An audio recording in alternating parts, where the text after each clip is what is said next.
যে আমার সুন্নতকে অবজ্ঞা করে, মানে আমার যে পন্থা এটা অনুসরণ না করে অন্য কিছু যে করতে চায়, ফালাইসা মিন্নি, সে আমার দলভুক্ত নয়। আল্লাহ আকবার! কি ভারসাম্যবোধ, কি ব্যালেন্সড লাইফস্টাইল, কি পরিমিতি বোধ তিনি আমাদের শিখিয়েছেন। তাহলে বোঝা গেল সারা রাত এবাদত করলেই ওইটা শ্রেষ্ঠ এবাদত হয় না।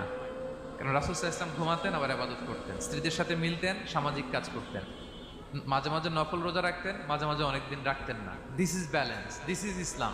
এবং এর চেয়ে শ্রেষ্ঠ ইসলাম আর হতে পারে না। তার মানে বোঝা গেল রাসূল সাল্লাল্লাহু আলাইহি ওয়াসাল্লামের চাইতে যদি এক কাঠি বেশি বোঝেন আপনি, এটা ইসলাম হবে? এটা হবে বাড়াবাড়ি, ঠিক কি না? রাসূল সাল্লাল্লাহু আলাইহি ওয়াসাল্লাম যেমনটি যেমনটি করেছেন ঠিক তেমনটি তেমনটি করার নাম ইসলাম। এবং এভাবেই আল্লাহ তাআলার ভালোবাসা পাওয়া সম্ভব, এছাড়া পাওয়া সম্ভব।